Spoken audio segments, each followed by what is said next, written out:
Tai tiesiog malonu, kad grįžo, tikiuosi, kad visi turėjot galimybę ne tik pavalgyti, bet ir pailsėti ir pabendrauti tuo pačiu. Taigi tęsime konferenciją ir noriu pristatyti pranešėją Laimą Vaigę iš Mykolo Riomerio universiteto, kuri mums paskaitys pranešimą įstatyminės bazės tobulinimas, ar užtikrins nukentėjusio asmens apsaugą siūlomi įstatymo pakeitimai. Prašau, ponia Laima. Ačiū labai ir dėkoju organizatoriams, kad pakvietėte. Iš tikrųjų šiek tiek pavojinga kalbėti tokia tema, kuri yra labai praktiška, tokiai, kaip pasakyti, ekspertų grupiai. Todėl aš tikiuosi, kad jūs pakomentuosite ar mane patikslinsite, jei kartais būtų kažkokių netikslumų ar naujienų. Aš kalbėsiu pagal tokį mažą planelį, tai yra trumpai pasakysiu, kas yra naujo nuo įstatymo priėmimo 2001 metais, kokie yra siūlomi įstatymo pakeitimai, kokia yra jų esmė, vertinimas nevyriausybinių organizacijų, arba tiksliau reikėtų sakyti specialiųjų pagalbos centrų, na ir išvados, prie kurių turbūt gal ilgiausia sustosiu, nes tiesiog analizę kartu pateiksiu taip pat ir su tomis išvadomis. Taigi, kas nutiko nuo 2011 metų gruodžio 15? Tai, kaip matom, visų pirma pasirodė, kad tas įstatymas yra tikrai reikalingas ir lauktas, kadangi teisėsaugos institucijos susilaukė tikrai nemažai pranešimų, iškvietimų, pradėtų tyrimų, tiek ir teismai pamatė, kad statistika iš tikrųjų yra labai akivaizdi, kad tai yra opi problema. Kaip matom, vien per pirmą mėnesį buvo užfiksuota toks skaičius iškvietimų, kad užsienio ekspertai pamatė net šiek tiek suabejoja, matosi, kai jie pasakome. Na ir buvo įvairių institucinių, struktūrinių, teisinių pasikeitimų, būtent siekiant geriau įgyvendinti šitą įstatymą. Tai buvo tiek parlamentinė darbo grupė suformuota kovo mėnesį, tiek patvirtinta specializuotos pagalbos centrų programa. Na, jinai buvo kol kas, kaip pasakyti, iš karto patvirtinta porą dienų nuo įstatymo priėmimo ir buvo labai toksai tik tai skeletas. Vėliau, gegužės mėnesį, buvo patvirtinta specializuotos pagalbos centrų veiklos aprašas, kur jau buvo išsamiau kalbama apie tai, kaip reikėtų būtent kurti šios centrus, kokios kvalifikacijos turėtų būti asmenų dirbančių šiuose centruose ir taip toliau. Jau pati būtent tvarka šito centro veikimo. Buvo surengtas konkursas, kurio rezultatai išaiškėjo 2012 rugpjūčio mėnesį. Rengiama, kiek žinau, kol kas dar nėra priimta valstybinė pagalbos teikimo ir finansavimo nuo smurto artimoje aplinkoje nukentėjusios asmenims programa, kuri pakeistų valstybinę strategiją dėl smurto prieš moteris mažinimo. Taip, tai iš tikrųjų, turiu irgi šiek tiek kritikos dėl šios programos, bent jau dėl vieno aspekto. Kas dar nutiko? Buvo priimta generalinio komisaro įsakymų visa eilė, kurie jau teisėsaugos institucijos, tai yra policijai, paaiškino, kaip reikėtų reaguoti į pranešimus apie smurtą, kaip reikėtų iškeldinti smurtautoją. Ir taip pat buvo įsakymas dėl nesiartinimo, neieškojimo ryšių. Man atrodo, kad jisai dar nėra patvirtintas, yra tik tai projektas. Taip. Na ir kalbant apie jau apsaugos nuo smurto artimoje aplinkoje įstatymo pakeitimus, tai yra visas paketas, tiek dėl pakeitimų, dėl papildymų ir kai kurių straipsnių pripažinimo netekus galios, 6 straipsnio. Na ir keičiami visi teisės aktai susiję, tai yra tiek baudžiamo kodekso pakeitimai numatyti, baudžiamo proceso kodekso ir taip pat apsaugos nuo smurto artimoje aplinkoje pataisos numatytos. Na ir policijos veiklos įstatymo papildymas. Tai kalbant apie įstatymo būtent pataisas, yra tikslinamos tam tikros savokos, yra aiškesnės funkcijos numatomos tam tikrom institucijom, kas, iš esmės, gal užbėgant už akių galima pasakyti, vertintina teigiamai. yra numatyta aiškesnė procedūra tiek teisėsaugos institucijų ir teismo bendradarbiavimo, jau jinai turi, kaip pasakyti, įgauna tą ne tik tai skeletą, bet ir apauga, jau galima sakyti mėsa, jau matome, kad susiformuoja kažkas, ką mes galime taikyti. Ir taip pat policijos ir specialiosios pagalbos centrų bendradarbiavimo procedūra šiek tiek keičiama. Taip, na, iš tiesų tų pakeitimų tai buvo užregistruota labai nemažai ir juos registravo įvairūs asmenys. Tai aš gal komentuosiu, išvadose pasakysiu apie skirtingų pakeitimų vertinimą. Tuo tarpu, kalbant apie specialiųjų pagalbos centrų vertinimą, tai iš pat pradžių kilo sujudimas dėl to, kad formuluotė su nukentėjusiojo žinia keičiama į jo sutikimą, tai yra būtent reikalavimą dėl jo sutikimo. Ir kaip suprantu, vis dėlto nėra šita problema iki galo išspręsta, kadangi paskutiniuose komiteto vėlgi išvadose galima sakyti, kad dar nėra iki galo aišku, ar tikrai nereikalingas, pavyzdžiui, nukentėjusios sutikimas. Galima sakyti, kad vis dėlto iš poįstatyminių aktų dabar vis dėlto jisai būtų reikalingas. Na,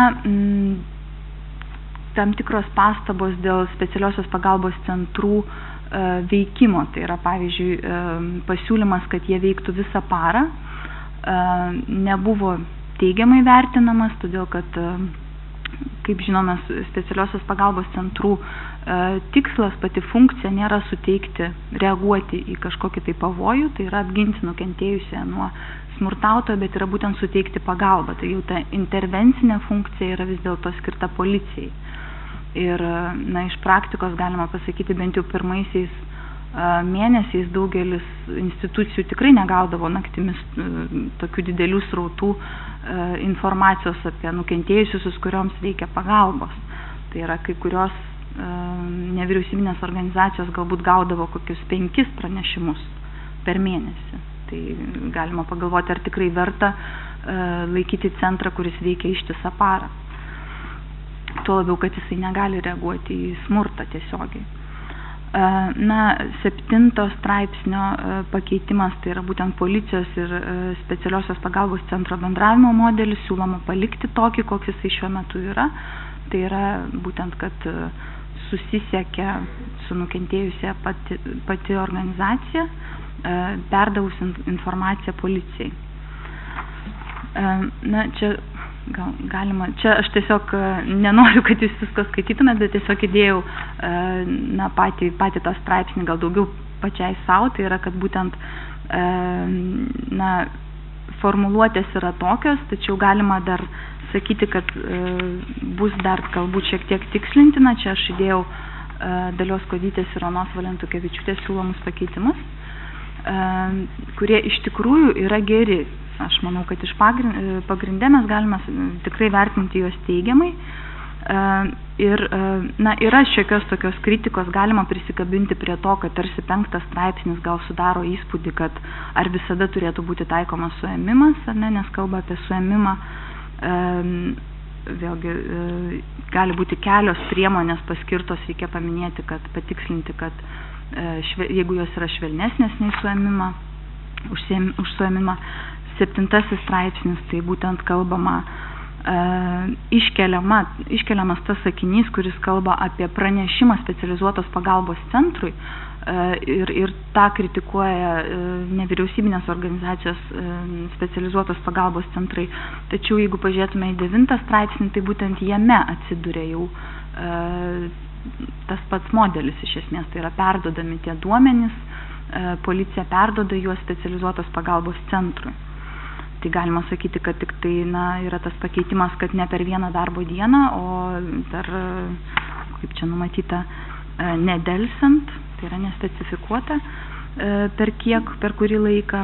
Ir taip pat išnyksta tas su žinia ar su sutikimu. Tačiau kyla klausimas, ar iš tikrųjų tai bus patvirtinta. Gal vis dėlto reikės įtvirtinti, kad nukentėjusysis turėtų apie tai žinoti, ar turėtų pasirašyti sutikimą. Tačiau tai yra, pasakyti, galbūt daugiau suderinami dalykai. Iš esmės šie pakeitimai yra vertintini teigiamai. Čia aš pirmą puslapį išvadų iš tikrųjų kalbu galbūt daugiau apie kitus pakeitimus, nes buvo pakeitimai, kurie siūlė tikslinti savokas tam tikras formuluotės, pavyzdžiui, artimos aplinkos pačią savoką, su kuo iš tikrųjų nelabai galima sutikti, kadangi labai siaurai apibrėžiant, kas yra artima aplinka, nurodant, kad, pavyzdžiui, yra šeimos nariai tam tikri ir išvardinant, kurie šeimos nariai, visada gali susiformuoti tokia situacija, kad kai kurios nukentėjusios neteks apsaugos, jos iškris iš apsaugos taikymo srities. Tai, pavyzdžiui, 2 straipsnio buvo tokia formuluotė, kuri neapėmė senelių, tai yra močiučių ir senelių, kurie būtų netekę paramos, arba, tarkim, jau tolesnės giminystės ryšiai, pusbrolis, tai yra, jeigu vyras smurtauja prieš savo vaikus ar tėvus, tai būtų pritaikyta atsakomybė, jeigu prieš pusseserę ar prieš močiutę jau nebūtų pritaikyta atsakomybė. Taigi taip siaurinti, išvardinant, gal, sakyčiau, neverta ir tiesiog galbūt vertėtų palikti 2 straipsnio formuluotę tokią, kokia jinai yra. Na ir 5 straipsnio pataisos siūlomos čia Žemaitaičio dėl tam tikrais atvejais netaikyti apsaugos užtikrinimo priemonių, na, kai smurtautojas turi pareigų bendroje su smurtą patyrusių asmenių buityje ir ūkyje. Na, dabar lapkričio 7 dieną Teisės teisėtvarkos komitetas pasisakė neigiamai dėl šio pasiūlymo iš tikrųjų, nes jisai prieštarauja pačiam įstatymo tikslui. Tai šitie pasiūlymai iš tikrųjų vertinti neigiamai. Sekanti. Taip, o šitie, kuriuos aš dabar būtent pateikiau, tai yra Meleno pasiūlymas Vidaus reikalų ministerijos dėl prevencinių priemonių, jas numatyti savivaldybių strateginiuose planavimo dokumentuose, tai manau, kad yra labai geras pasiūlymas, kadangi iš tikrųjų turėsime jau pagrindą ir apskritai prevencinės priemonės, galima sakyti, pačioje įstatymo raidėje yra šiokia tokia silpna vieta. Tai aš manau, kad tikrai labai geras pasiūlymas, tai galima sakyti, užpildys reikia tikėtis, kad užpildys tą spragą.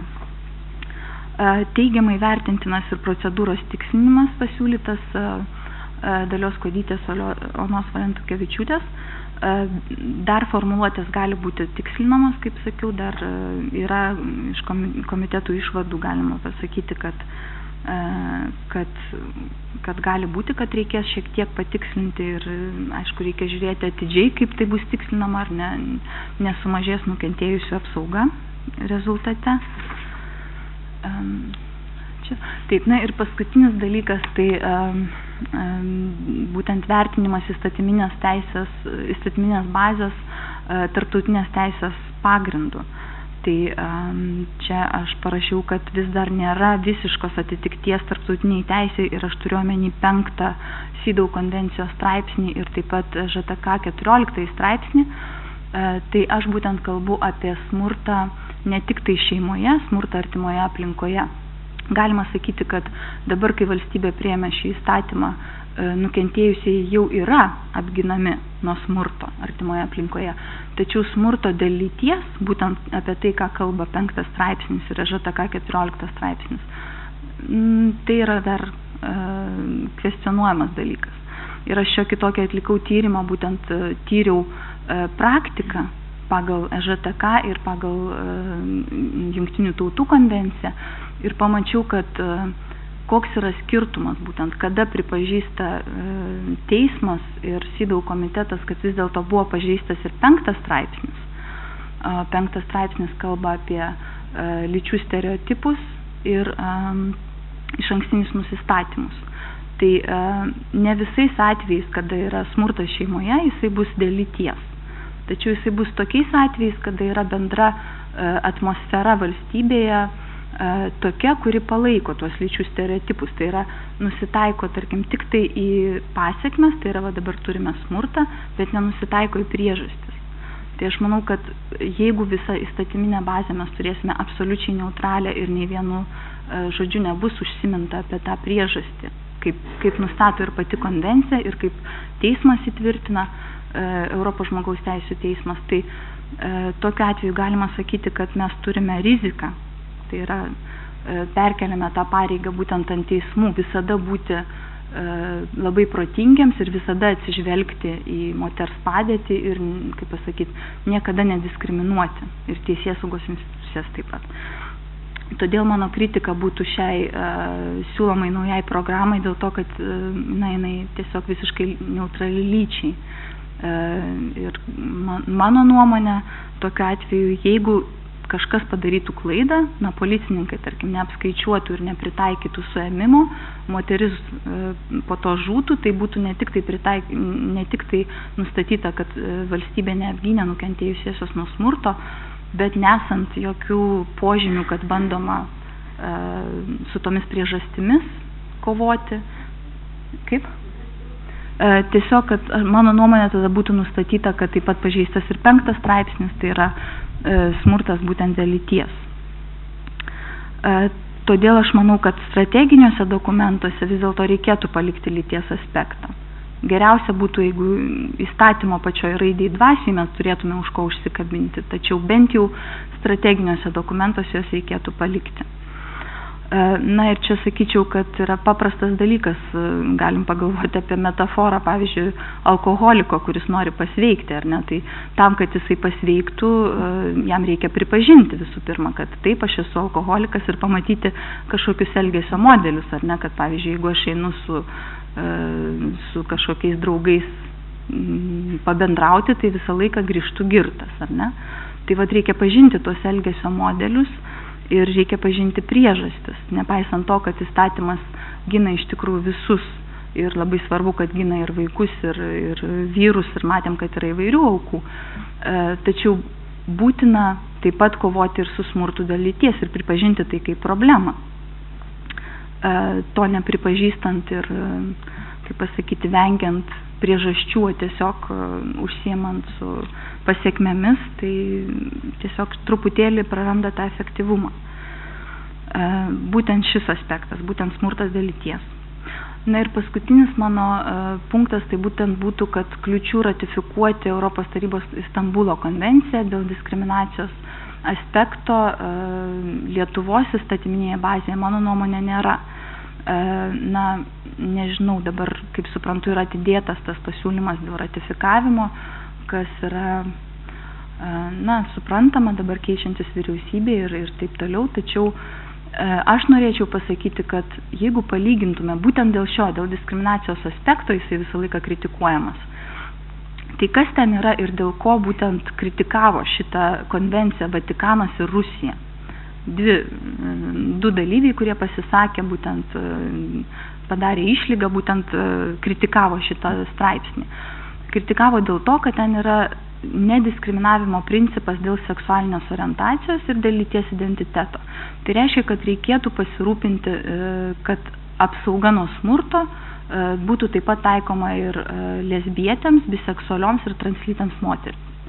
Tai šiuo metu tai labiausiai ir užkliūna, tačiau jeigu pažiūrėtume į mūsų įstatymą, jame nėra nieko, kas leistų diskriminuoti šio pagrindu. Tai yra jau dabar reikėtų reaguoti į smurtą prieš tokias moteris, nes nėra pagrindo, kaip pasakyti, artimos aplinkos savoka yra labai plati ir į ją įeina taip pat ir tokios poros dabartinėme mūsų įstatyme. Taigi nėra jokio pagrindo neratifikuoti šios konvencijos iš tikrųjų. Na ir manau, kad ir galiausia, kai praeis šiek tiek laiko, tai šita išlyga apskritai atrodys labai keistai, taip kaip iš pradžių atrodė keistai išlyga dėl to, kad motinystės apsauga ar neturėtų būti pritaikoma. Vatikanas sakė, kad ne, tai būtų bereikalingas moters teisių kažkoks sureikšminimas, ar ne. Dabar mums jau tai atrodo keista. Aš manau, kad ateityje taip pat atrodys labai keista, kad nuo smurto turėtų kai kurie žmonės nebūti ginami. Tai tokie būtent mano būtų pastebėjimai ir ačiū labai. Tikiuosi pratęsime diskusiją. Ačiū poniai Laimai. Tai pranešėjai pabaigė savo pranešimus, tai turėtume pradėti diskusiją, tai gal pirmiausiai turėtume klausimų poniai Laimai. Tai tuomet pakalbam, o tada toliau kita diskusijos dalis, kurioje prašysim centrų pasisakymo ir dar turime pasiūlymą dėl rezoliucijos, kurią pristatys Lilija. Tai jeigu tinka tokia tvarka diskusijos, ar pritartumėt? Tyla, pritarimas, tikriausiai. Taip. Lilija, prašom. Kažkaip mums visi, ne kartą buvo prašoma kalbėti garsiau, tai aš jau bandau bent pati išmokti, nors esu užkimus, atsiprašau. O gerbiama Laima, minėjote, kad pasakysite keletą žodžių apie ketinimą atsisakyti strateginio dokumento, pagal kurį gyvendinant buvo parengtas apsaugos nuo smurto artimoje aplinkoje įstatymas, o būtent valstybinė smurto prieš moteris mažinimo strategija. Tai norėtumėm išgirsti jūsų nuomonę. Taip, tai mano pastaba ir būtent buvo tokia, kad aš kiek žiūrėjau į projektą būtent dėl šios programos, jinai yra visiškai neutrali lyčiai ir tiesiog net nei vieno žodžio nėra nieko, už ko galėtume užsikabinti ir tam, kad galėtume įgyvendinti 5 straipsnį Jungtinių tautų konvencijos ir 14 straipsnį Europos žmogaus teisių konvencijos. Nėra už ko užsikabinti. Taigi, kokiu pagrindu tada mes galėsime kažkokias parengti programas, kurios kovotų su lyčių stereotipais ir išankstiniais nusistatymais, dėl kurių ir kyla smurtas lyties pagrindu. Ne visas smurtas šeimoje yra smurtas lyties pagrindu, tačiau jo yra nemažai. Ir tam, kad mes galėtume su juo kovoti, mes turime turėti už ko užsikabinti. Įstatyme nėra nieko. Jeigu pakeisime šią programą valstybinio smurto prieš moteris mažinimo strategiją, pakeisime visiškai neutralia programa, vėlgi neturėsime pagrindo. Tiesiog negalėsime įgyvendinti. Todėl aš vis dėlto labai kritiškai žiūrėčiau į tai, į tokį bandymą pakeisti. Ar galiu dar klausti? Gerai, ačiū, tai prašom. Tai reiškia, iš principo tai reikštų, kad moteris, kurios teisės nebuvo apgintos, būtent smurto artimoje aplinkoje atveju, jinai galėtų kreiptis į Jungtinių tautų, reiškia, pagal papildomą protokolą, reiškia, ir iš principo netgi turbūt žmogaus teisių teismą, ar ne, Europos, ir skųsti Lietuvos valstybę, kuri neapgynė jos nuo lyties pagrindų patiriamo smurto. Ar teisingai aš supratau? Tai be abejonės ir norėčiau pasakyti, pavyzdžiui, tokią bylą kaip Opus versus Turkey, Opus prieš Turkiją Europos žmogaus teisių teisme. Tai šioje byloje, kas įdomu, kad į ką teismas atsižvelgia, kada nustatė, kad tai buvo smurtas lyties pagrindų. Paklausė nevyriausybinių organizacijų, kiek pas jūs vyksta smurto prieš moteris. Ir nevyriausybinės organizacijos pasakė 80% smurto atveju yra būtent smurtas prieš moteris. Tai vien šitas faktas, kad statistika parodo, kad smurtas būtent prieš moteris yra įsigalėjęs, teismui buvo labai labai svarbus įrodymas, kad vis dėlto yra tas smurtas Turkijoje susijęs su lytimi. Tai aš manau, kad pas mus labai panaši situacija. Aš nežinau, ką nevyriausybinės situacijos organizacijos kokį skaičių pateiktų, bet aš manau, kad turbūt irgi panašu kaip 80%. Iš to, ką pasakė policijos departamentas šiandien, tai 9 mėnesių statistika rodo tik 4% prieš vyrų. Tai turime dar didesnį skaičių, tai aš manau, kad vėlgi tai parodytų, kad mes balansuojame tikrai ant ribos ir labai tikėtina, kad būtų pripažinta, kad tai yra smurtas lyties pagrindu, jeigu skųstųsi nukentėjusius. Aš dar vėlgi, gerbiamas teisininkės, norėčiau paklausti, kad ar tai iš principo nerodo nekompetencijos valdininkų ir ypatingai viduriniosios grandies valdininkų? Čia, kodėl aš taip klausiu, nes koalicija moters teisės visuotinės žmogaus teisės senai kėlė klausimą, netgi buvo suvažiavimo 4 Lietuvos moterų rezoliucijoje reikalavimas, kad į valstybės tarnybą, ypatingai susijusios srityse, būtų priimami tik tai tie asmenys, kurie praeina tam tikrą standartą, reiškia žinių, parodo turintys tam tikrą, reiškia kiekį žinių žmonių iš būtent lyčių lygybės srities. Taigi, ar neatrodo, gerbiamai teisininkai, kad čia iš tikrųjų yra nekompetencija ir toks tiesiog tamsuoliškumas valdininkų, kurie, reiškia, stato vėlgi ant galvos situaciją, reiškia, kaip ten vežimą prieš arklį ar dar kažkaip, reiškia, priėmus neutralų lyties atžvilgių įstatymą, ketina naikinti strategiją, kuri yra programinis dokumentas ir kurio tik tai realizacijos viena iš dalių, ir tai labai svarbi, bet tikrai ne pagrindinė, gal netgi, yra neutralus lyčiai įstatymas. Ir kad, reiškia, būtent tas atvertimas ant, reiškia, nuo kojo ant galvos, jis tam tikrą prasme diagnozuoja ir mūsų tiesiog, nežinau kaip pasakyti, mūsų teisinio neraštingumo tam tikro lygį. Aš manyčiau, kad taip, iš tikrųjų mes turime labai didelę problemą būtent su tuo pripažinimu priežasčių, dėl ko kyla smurtas. Tiesiog nenorima to pripažinti. Norima pasakyti, kad apskritai mes turime smurto kultūrą, kas iš tiesų yra tiesa, tačiau vengiama tai, tiesiog užsidengiamos akis prieš statistiką, kuri būtent yra tokia, kad 96%, ar ne? Aš atsiprašau, mane čia patikslino, į tos 4% įeina dar ir smurtą prieš vaikus, ar ne? 4% yra prieš vyrus būtent, o dar yra kažkuris procentas prieš vaikus, vienu žodžiu, apie 80 kelis yra prieš moteris. Panašiai. Tai iš tiesų panašiai labai kaip Turkai. Ir dar norėčiau pasakyti, kad yra iš vienos pusės, kaip pasakyti, vengimas pripažinti, kas tikrai yra turbūt dėl neišsilavinimo šitoje srityje, dėl neturėjimo informacijos tiesiog šitoje srityje, labai didelis bijojimas, kad jeigu mes pripažinsim, kad iš tikrųjų smurtaujama daugiau prieš moteris ir būtent dėl to, kad viena lytis yra laikoma viršesnė už kitą paprastai kasdienėme gyvenime, kad kažkas baisaus atsitiks. Tai vienas dalykas, bet kitas dalykas, kad yra labai didelis optimizmas iš tikrųjų, kad paprastas policininkas arba paprastas teisėjas sugebės kažkaip tai suvokti šitą sudėtingą dalyką kaip lyties stereotipas ir taip toliau, nes jam būtent yra perkeliama ta našta vykdyti tą 5 straipsnį. Tai yra valstybės lygmenių nėra priimta, patys Seimo nariai, įstatymų leidėjas nesupranta tos reikšmės, nesupranta tų priežasčių kylančių smurto ir todėl tarsi perkeliama, kad paprastas policininkas savo darbe turėtų tai suprasti ir kažkaip vis dėlto nediskriminuoti. Tačiau nesant jokių programų, nesant mokymų, nesant įstatyme už ko užsikabinti raidėje ir dvasioje, tai tikimybė, kad paprastas policininkas iš tikrųjų nediskriminuos niekada, yra nedidelė. Ačiū.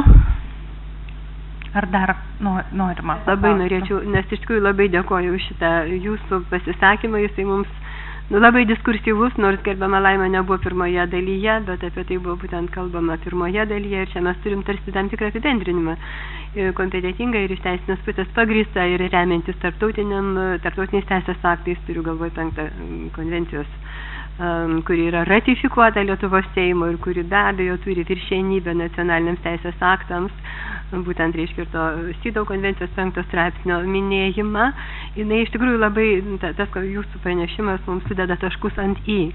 Ir aš tiesiog iš savo patirties turiu pasakyti, kad mano supratimu, tai, kuo jūs užbaigėt, yra tai, ko mes turėtumėm pradėti, ir apie tai mes taip pat kalbėjom, reiškia, 13 metais, kad mūsų patirtimi ir mūsų kolegų patirtimi SPC policininkai yra iš tikrųjų palikti praktiškai perdegimo sindromui, profesinio nuovargio situacijai, nes jiems, kaip jūs teisingai pasakėte, yra kiekvienam atskiram papildomos, reiškia, mokymų negavusiam asmeniui, būtent uždedama atsakomybė atitikti, reiškia, konvencijas jungtinių tautų ir dar kažką, tai reiškia daryti savo sąmonėje tokius šuolius, kurie yra sunkiai įsivaizduojami be papildomų mokymų ir be papildomo įregistravimo teisės aktų pavidalų, nacionalinių teisės aktų pavidalų.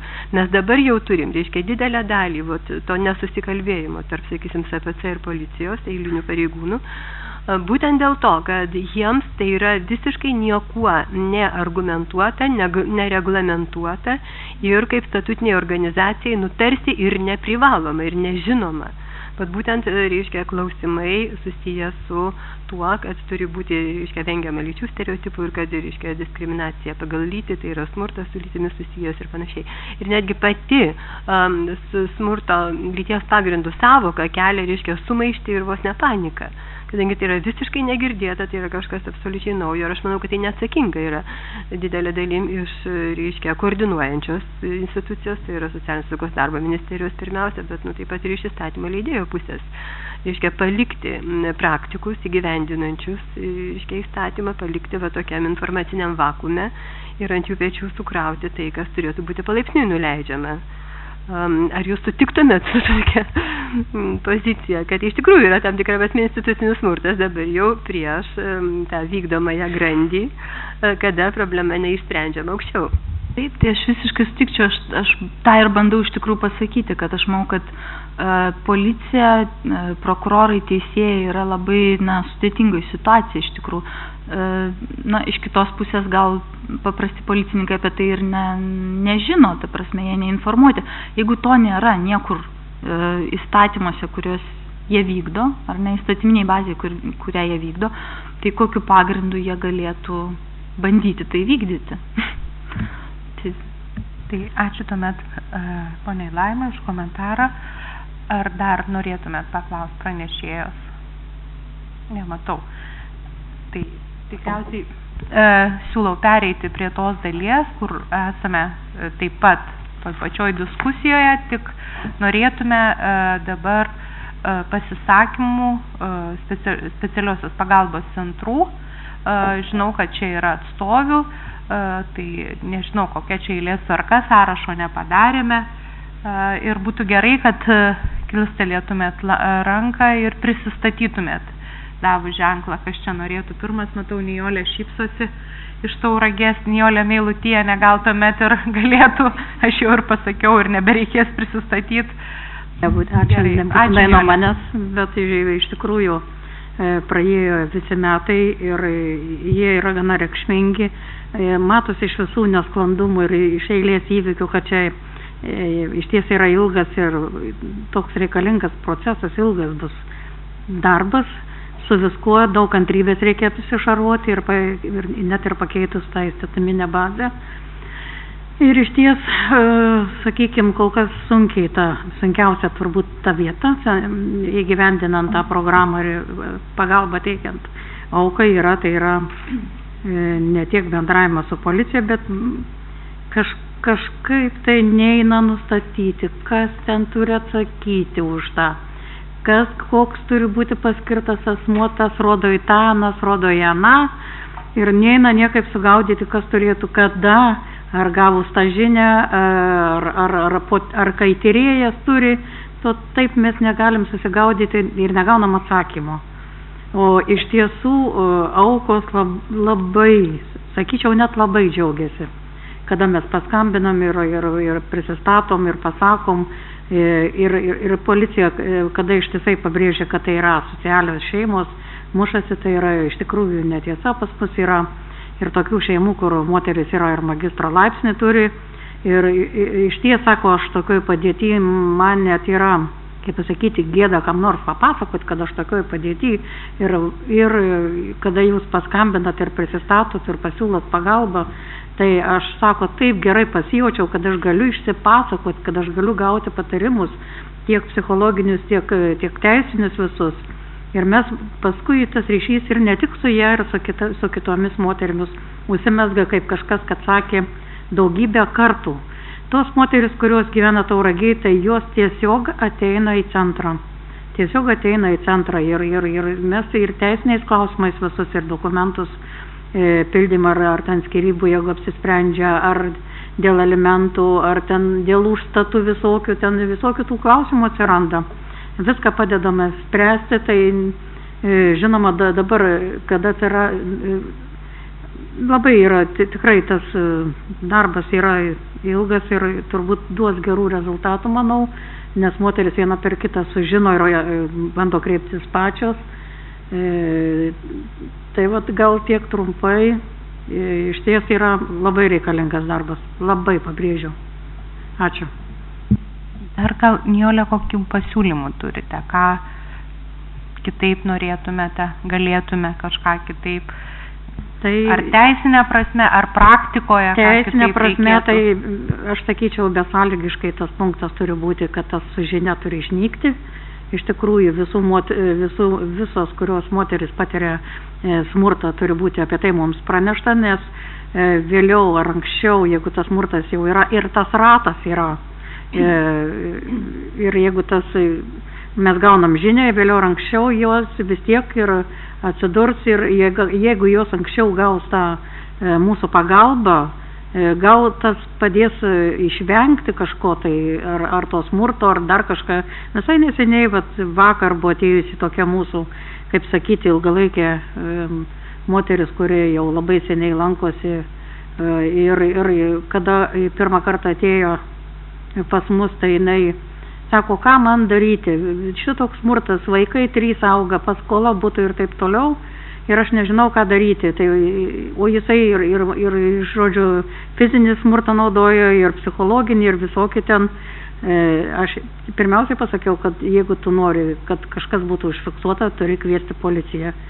Na ir vieną vakarą man grįžus iš ekskursijos, jinai paskambino, kad aš jūsų patarimo paklausiau ir štai dabar, ką tik išvežė mano vyrą, 2 policininkai niekaip jo neįveikė, pasikvietė dar 2, specialias visokias priemonės naudojo, vaikai matė, man jo gaila, o aš jos paklausiau, ar jis tavęs gailėjus, kaip sumuša sudaužė.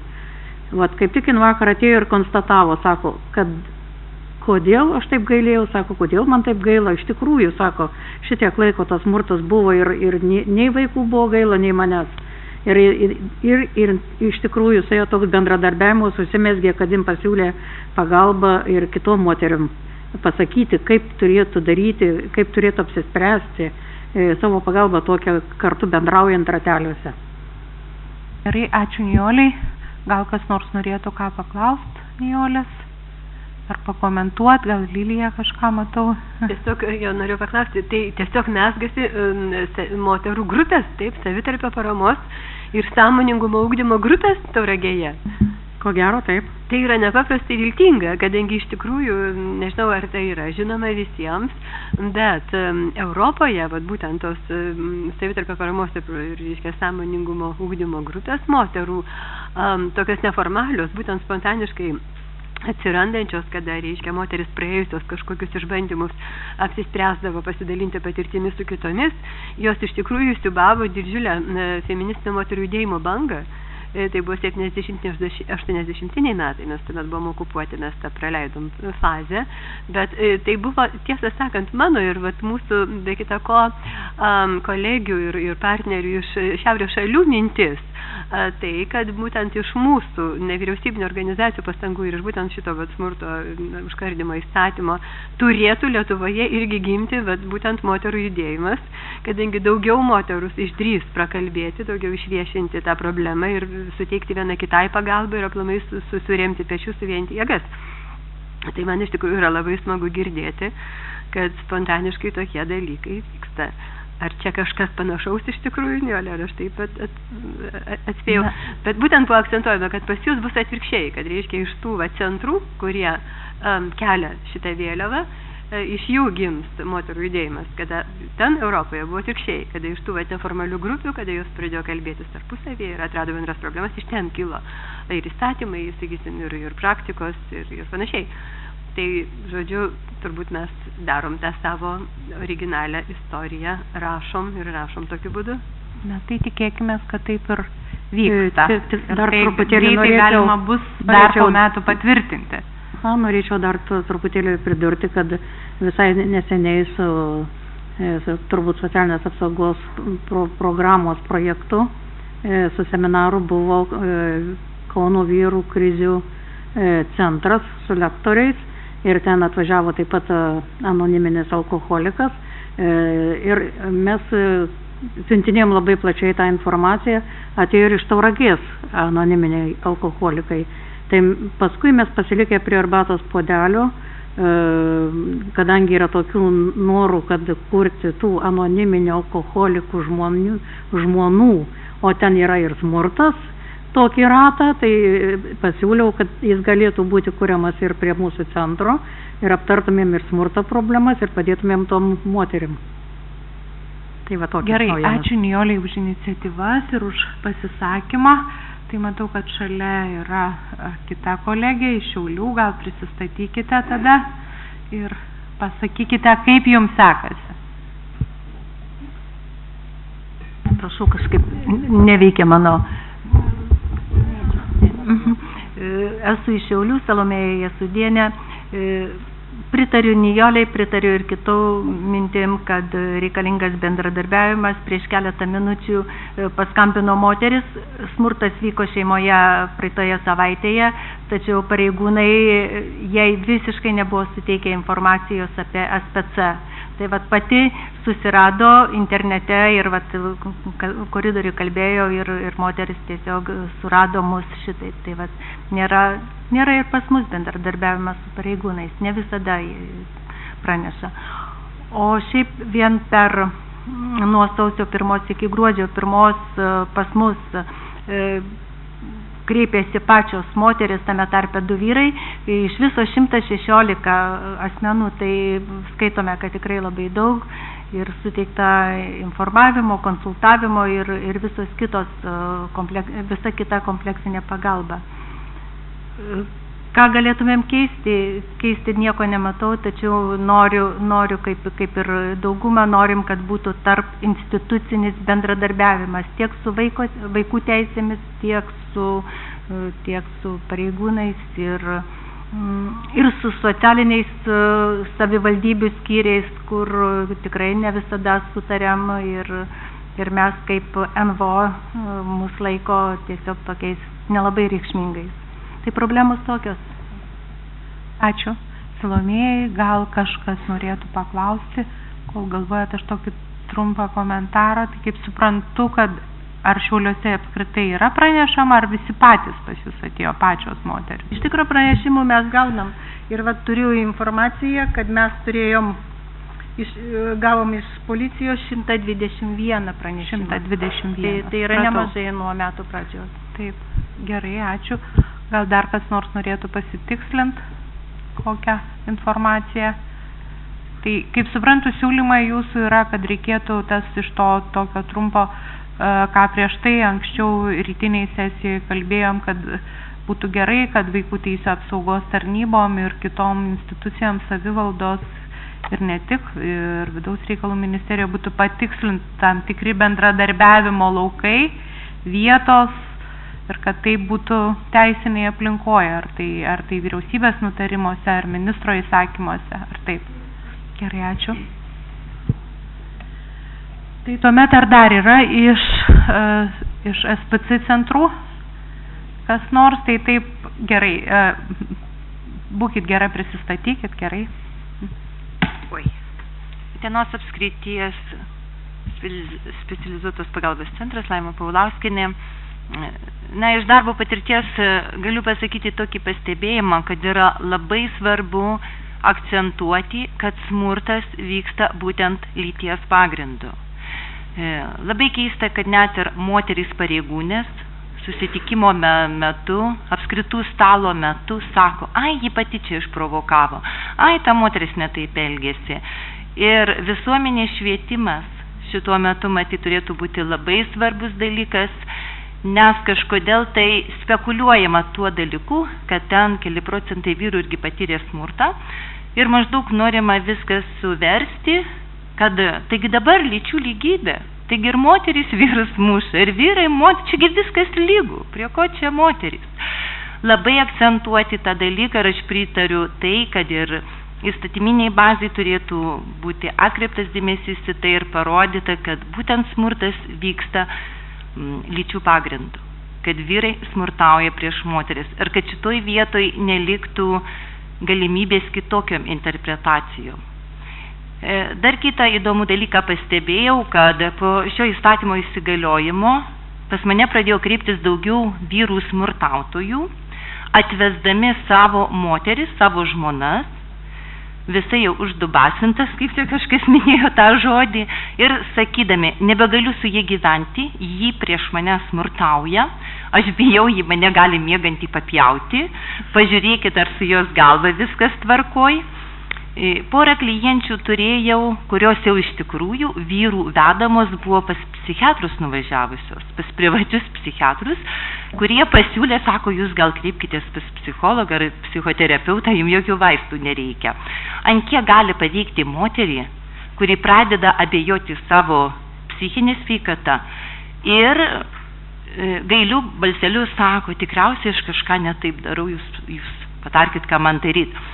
Ir kai pradėjo konsultaciją, tai 2 vyrai smurtautojai pabėgo iš konsultacijos, jie buvo pagatavi smurtauti prieš mane, kai įvardini tą realybę, kas čia vyksta. Ir yra labai svarbus dalykas, jokiam smurtautojui tu nepadėsi, jeigu jis nepripažins, kad jis smurtauja, ir būtent kaip vyras smurtauja prieš moterį. Ir darbas būtų čia tikrai be reikšmės. Bet aš anksčiau irgi ignoravau, koks čia gali būti susitikimas, kai auka ateina kartu su smurtautoju. Tokia nuostata buvo, kad dirbu su smurto auka ir ją palaikau, bet vis dėlto gyvenimo patirtis parodo, kad kartais šeimos pirmą žingsnį padaro tokį. Ir niekur nedingsi. Ir labai smurto aukai svarbu išgirsti iš trečio asmens, kai tu pasakai, prieš jūs smurtauja. Jūsų vyras prieš jūs smurtauja ir jis turi už tai atsakyti. Jie gauna tą pastiprinimą ir paprastai jau tolesnis darbas vyksta su smurto auka atskirai, o smurtautoją bandau nusiųsti pas kitą darbuotoją, kitą psichologiją, kad su juo dirbtų. Ir dar vienas pastebėjimas, kad provincijoje specializuotų pagalbų centrai tai yra bene vieninteliai centrai, kurie ne tik telefonu susisiekia su smurto auka, bet paskui su jie ir dirba.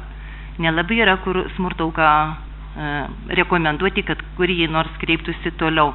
Ir vis dėlto yra labai svarbu, kad tų centrų būtų daugiau Lietuvoje. Ir aš labai džiaugiuosi, kad mūsų Utenos apskrityje mes esam 2 centrai, Anykščių centras ir Visagino centras, ir mes apimam po 3 savivaldybės. Ir dar rodo, pavyzdžiui, mes esam Visagino mieste, tai mes daugiausia turim žmonių iš Visagino miesto.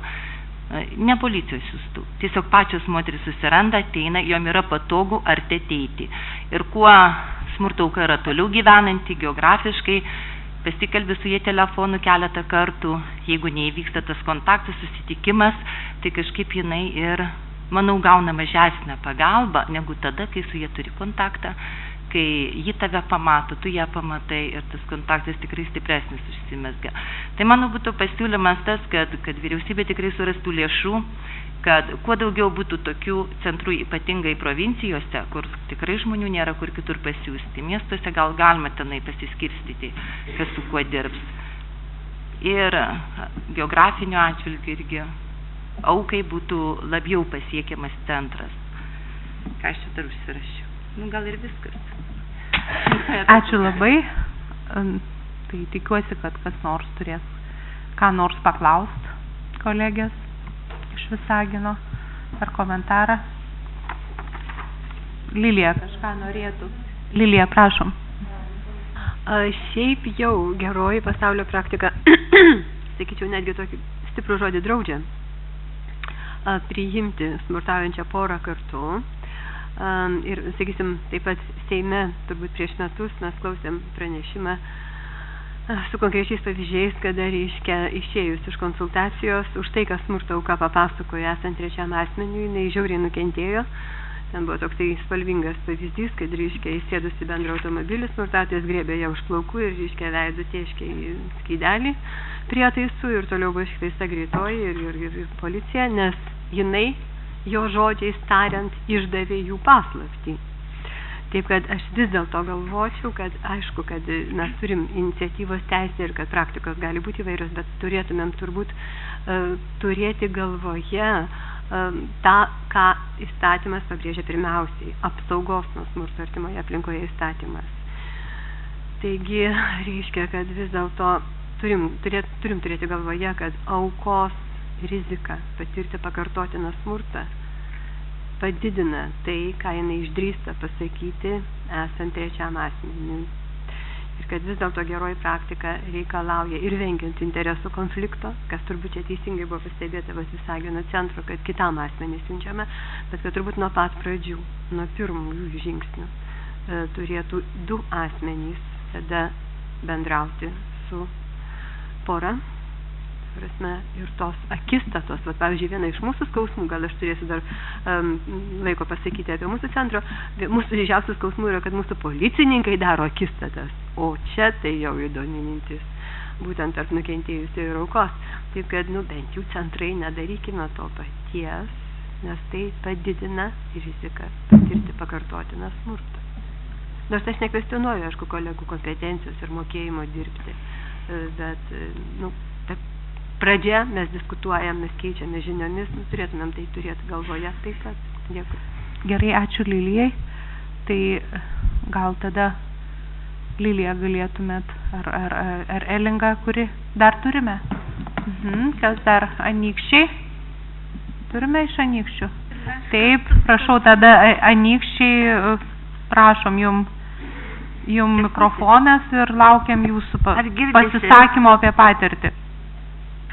Mes vykdom projektą kartu su Visaginu. Yra vienas, Utenos apskritai vienas spec paslaugų centras. Man priklauso Molėtų, Anykščių ir Utenos rajonai. Ir aš atvirai jums sakau, labai norėčiau gyventi Molėtuose.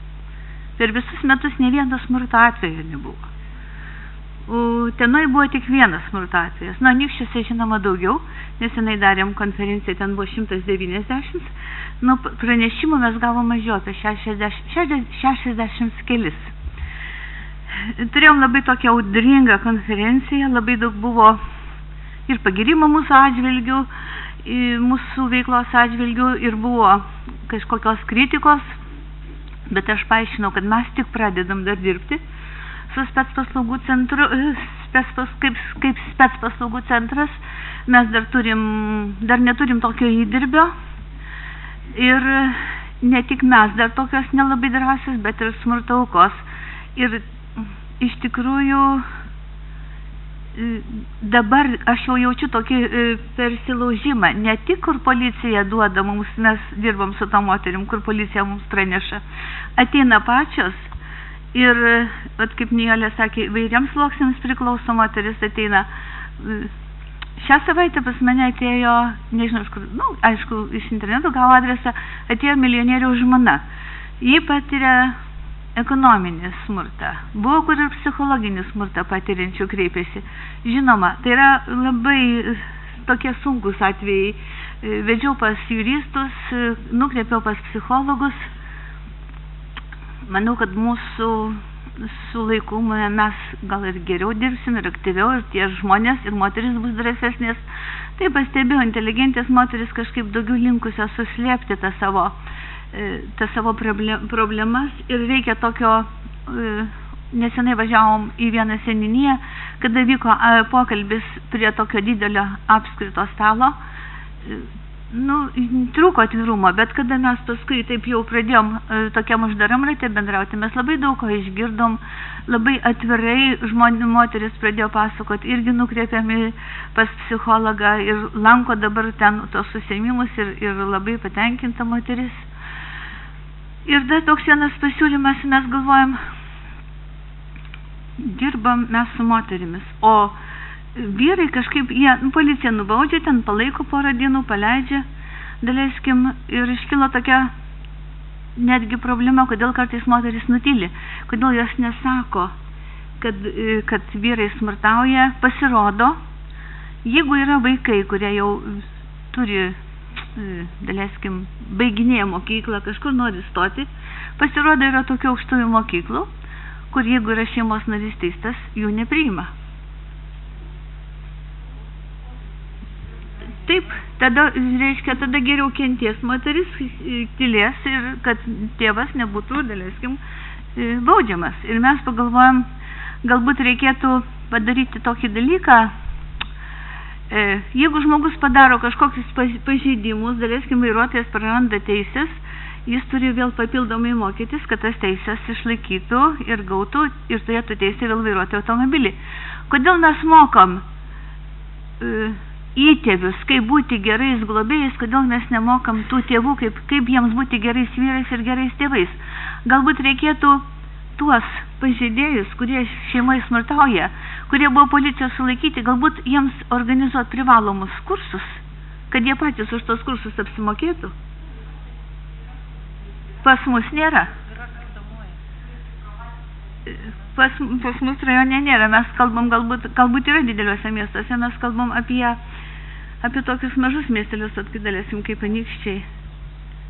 Bet kolegė sako, kad tai, jeigu probacijos tarnyba daro, tai greičiausiai vis tiek kažkokiuose teisės aktuose tai numatyta, jie nedaro šiaip savo iš kažkokio, tai tam reikia turėti tuomet ir lėšų ir viską, tai yra kokia nors nacionaliniai programoje ir čia galbūt tos lėšos galėtų irgi būti ir projektinės, galbūt įtraukti ir tiesiog, o gal net ir statymais galima būtų tai numatyti. Vėlgi apie bendradarbiavimą su policija. Aš manyčiau, kad čia mes kaip kažkokie prašytojai, mes irgi, aš net galiu pasakyti, kad aš jaučiuosi irgi kaip kokiai psichologinė smurtą iš policijos pusės jaučiu, kadangi mes kiek prašom, kiek mes ten daleiskim skambinam, kiek laukiam, kad jie mums tos pranešimus duotų, mes nieko nesulaukiam. Aš nežinau, ar jie sąmoningai, nesąmoningai, jie mus daleiskim ignoruoja kai kurie rajonai. Ar tai nebūtų galima susitarti ministerijų lygmenį, kad tai tikrai būtų privaloma? Kodėl vieni rajonai teikia pastoviai tos pranešimus, o kiti visiškai ne vieno neteikia per metus? Na, tai pagal statistiką Molėtai ir Utena ten tikriausiai jau galima daryti tokią prielaidą, kaip ir, kad, specialiai, nežinau, ar čia naudoti terminą, piknaudžiaudami neduoda, bet aiškiai matosi, kad nebendradarbiauja su jumis. Taip, tinklalapį mūsų kontaktai yra, kartais viena kita moteris paskambina iš ten ir tuo viskas pasibaigia. O šiaip tai... Nežinau, mes tokią akciją turėjom, kad čia kalbėjau, kad vyrų krizių centrų maža ir nėra, tai aš norėčiau pasakyti, kad vyrų krizių centrų kiekvienam rajone po 14 yra. Ir jie vadinasi alubariais, kur vyrai nuo pat ryto iki pat vakaro sprendžia įvairias problemas ir labai rimtai. Ir mes darėm tokią akciją, būtent su balionais. Keliuose miesteliuose, 3 faktiškai darėm su balionais. Vaikai rašė ant tų balionų įvairius šūkius prieš smurtą, jie rašė ir kad myli mamas, ir patys sugalvoja, patys paaišintų balionų ir nešiojo, stabdė ir mašinas, ir žinoma apsilankė tokiam vienam vyro krizių centre, ir tie vyrai irgi su malonumu tos balionus su šypsenom paėmė. Galvojame įvairiais būdais, kaip mums dirbti, ir su jumoru, ir rimtai. Tikimės bendradarbiavimo, tikimės, kad ateitytas mūsų darbas bus produktyvesnis, kad moteris labiau pradės mumis pasitikėti ir kad mes pačios įgausim daugiau patirties. Ačiū dėmesį. Ačiū labai. Kažkas nori paklausti. Nijolė, prašau. Norėčiau paklausti Elvyros, ar Molėtų statistika, policijos statistika, žinai? Ar domėjasi? Turiu kažkur įsirašęs, dabar čia nepasiruošiu. Bet ten pranešimai tai ateina, tai yra iškvietimai. Molėtams? Taip. Jiems gal ir ateina, mums neateina. Tai šai tą norėjau pasakyti. Jie mums neteikia jokios informacijos. Smurtas yra, reiškia, tik jum neinformuoja. Aš pati tinklalapį kiek pasiieškau, tai galiu kažkur, bet turiu įsirašusi ir Utenos, ir Molėtų, bet šiandien tai nepasiruošiau jums pateikti duomenų. Bet tai būtų mano pačios iniciatyva surasti. Gal galim pasiūlyti, va čia ponia Eglė pasiūlė, kad kaip policijos departamento, tiksliau, komisaro pavaduotojas, generalinio komisaro pavaduotojas sakė, kad bet iš tikrųjų jisai prašė pranešti apie šitus atvejus, kad šitam mieste neduoda jums statistikos, neduoda pranešimų, pas jūs nenukreipia. Aš kalbu apie Molėtus ir Uteną, kur jūs sakot 0 ir 1. Daleiskim, aš dabar pranešiau, kas girdėjo. Mes pačios tik tai girdėjom. Jeigu mes juos gerbėm, tuos atstovus, kurie ateina į mūsų pasitarimus, išklausom juos iki galo, tai gal ir jie galėtų gerbti ir mūsų pasisakymus, išklausyti ir mūsų pasisakymus. Na, tai čia eina kalba, kadangi jo nebėra, negalėjo, tai tiesiog raštiškai pranešti komisariatui, generaliniam komisariatui apie tai, kas vyksta, kad nėra bendradarbiavimo su šitais policijos komisariatais Molėtuose ir Utenoje. Tuomet galėtų įtakoti vadovai, nes jie nežino informacijos, kad tai vyksta. Aš dar norėčiau... Jie dar kažką norėtų. Norėčiau įsiterpti, kadangi per pertraukėlę teko šnektelėti su gerbiamu Renato Požėlo. Jis pasakė, kad 17 dieną mes turim konferenciją, o 18 dieną policijos departamentas visos Lietuvos mastu Tauragėje daro visų policinių struktūrų tų susitikimą. Tai mes tiesiog tikrai primiktinai Salomėjoje ir mes Tauragiškės prašėm, kad mūsų nevyriausybininkės ten įsileistų ir kad mes galėtumėm padaryti pranešimą vien tik tai tos dvi pusės. Lyg ir žadėjo. Tai va, norėtumėm tą informuoti. Tai gerai, ačiū, paplokim. Jo, dar Lilija norėjo. Tiesiog mes kalbėjom pertraukos metu ir dabar norėčiau paklausti garsiai gerbiamos Eglės Gibavičiūtės. Buvo tartasi, kad bus įrašas konferencijos ir užtat mes visi kruopščiai kalbam į mikrofonus, ar ne? Tai galbūt būtų galima tą įrašą gavus paskui jį kažkokiu tai būdu išprocesinti. Taip pat ir policijos pareigūnams ir kažkokiu būdu, sakysim, mes tikrai įsidėtumėm į savo svetainę, bent jau Vilniaus moterų namai, ir galbūt būtų galimybė tada visiems SPC gauti šitą įrašą ir jį naudoti metodiniais tikslais. Ar būtų tokia galimybė? Aš pasidomėsiu, kad jūs kaip mūsų bendra organizatoriai ir policijos pareigūnam tikrai vieną įrašą gausime. Visiems specializuotos pagalbos centrams, ko gero, nepavyks dėl finansinių priežasčių, negalėsime išplatinti, tiesiog reikės tada dalintis. Tai jeigu mes gautumėm, toliau galėtų žmonės persirašyti, čia tokių kokių nors teisinių kliūčių arba kokių procedūrinių nebūtų. Aš pasidomėsiu. Tai manau, labai ačiū, tada pasidomėkite tuo. Gerai, ačiū. Ar dar turime? Tad tuomet Lilijai, tikriausiai. Lilijai Vasiliauskienei suteiktume žodį apie Vilniaus patirtį, kokią turi, ar dar turime daugiau iš kitų centrų. Nes Angelė, kiek žinau, Barauskienė iš Alytaus išvažiavo ir daugiau liktai. Tiesiog, kol Lilija pasiruoš, tai kažkaip buvau primiršusi dėl statistikos, kai policijos departamentas pristato, kad jau mes buvom susitikę berods gegužės mėnesio konferencijoje, lygtai Seime čia. Ir jau jie sakė, kad tada, kad jau mažėja tendencija smurtavimui tam ir tų nusikaltimų ir aukų. Ir dabar vėl tas pats. Iš tikrųjų buvo, ir tada aš klausiau ir siūliau, kad reikia kažkaip tą daryti, tokį tyrimą, kad taip negali būti, iš tikrųjų to smurto tai nemažėja. Kas čia yra, ar čia yra užmaskuojama, slepiama kažkas, iš tikrųjų reiktų kažkieno, nežinau, kažkieno tai galvo, kažkokio tai ar Seimo žmogaus teisų komiteto ir kam, kad būtų padarytas toks tyrimas, kodėl tai vyksta. Nemanau, kad smurtas mažėja. Ačiū. Gerai, ačiū.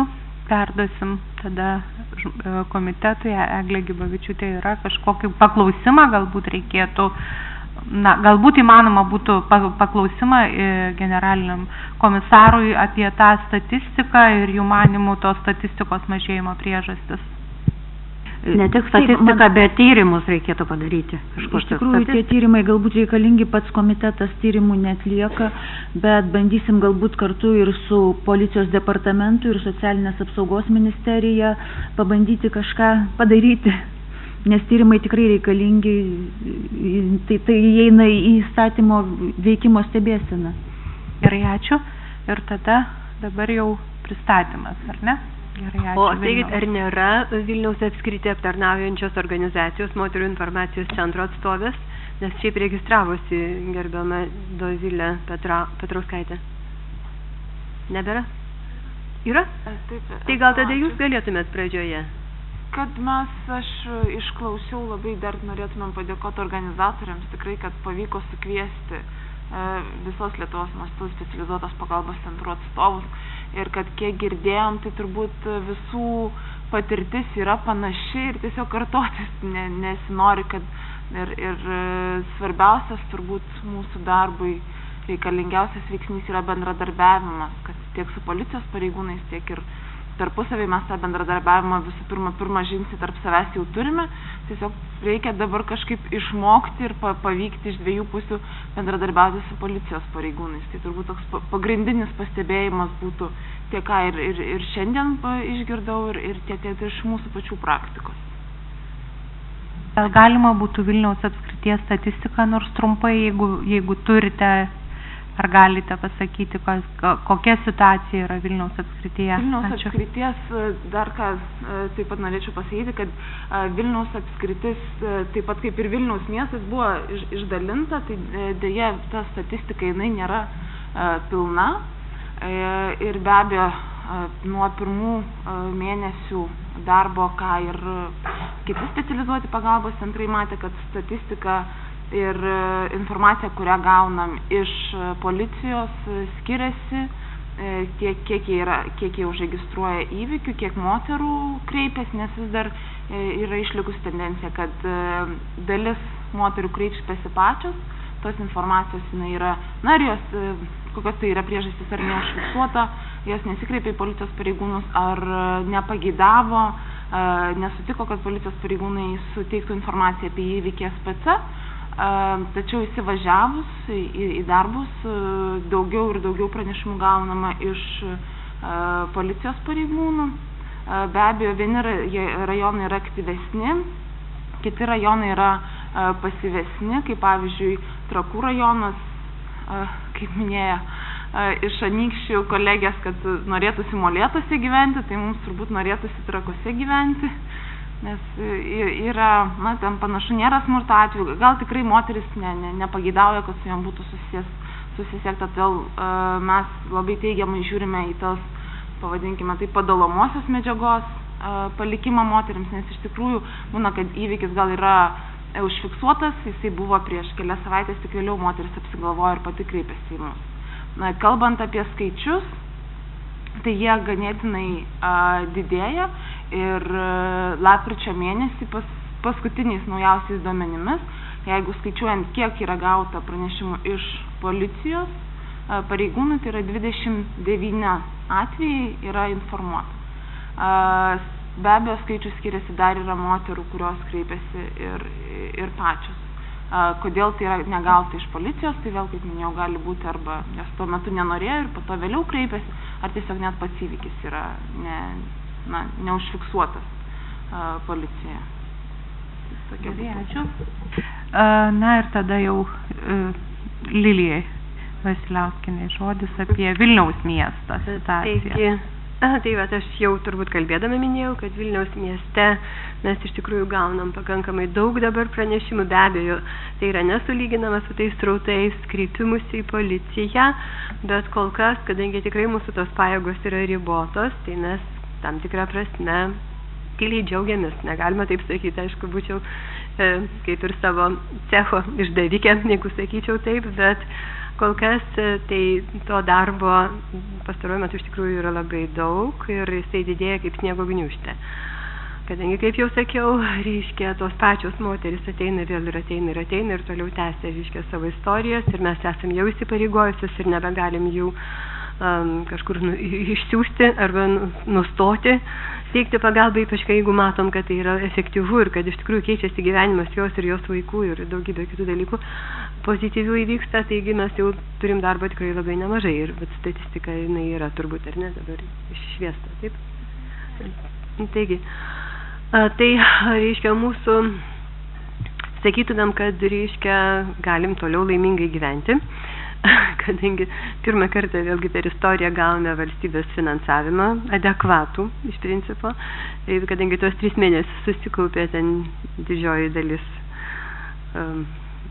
Ta prasme, mes tik tai norėtumėm palinkėti iš savo pusės, kad reiškia tokio pat masto finansavimas, bent tokio pat, nors aišku turėtų būti dar ir didesnė būtų kitiems 13 metų ketvirčiams.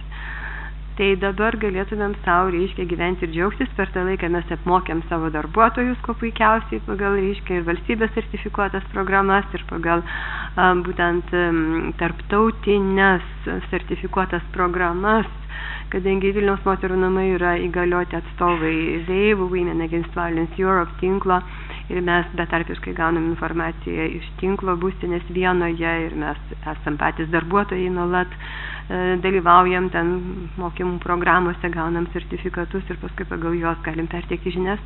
Tai žodžiu, mums iš tikrųjų tai buvo džiugus laikas, tie 3 mėnesiai ir mes tikrai pirmą kartą pajutom tokį kaip ir laisvą kvėpavimą. Ir tikrai turim padėkoti ir socialinės apsaugos ir darbo ministerijai, kadangi vienaip arba kitaip, bet jiems esam dėkingi ir už tą galimybę, kurią dabar turime.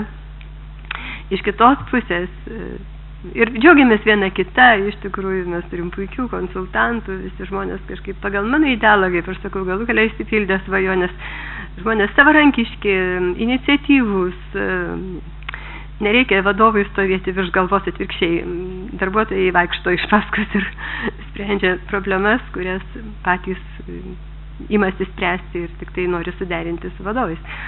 Taip, kad mes džiaugiamės gyvenimu, galėtumėm priimti iš tikrųjų dar tokį pat būrį konsultantų, dabar esam 4, tai jau tikrai darbo užtektų dar 4, ir jeigu nedaugiau. Nagi, ir taip sakant, vis tiek baigsiu tuo, ko pradėjau, kad džiaugiamės gyvenimu. Tačiau, jeigu jau pažvelgti iš tikrųjų į tą atsakomybę, kurią vis dėlto užsideda pilietinės organizacijos, kaip pilietinės organizacijos, kad reiškia vis dėlto piliečių visuomenė, nepamirškim, renkamoji valdžia virš vykdomosios, o piliečių visuomenė virš abiejų.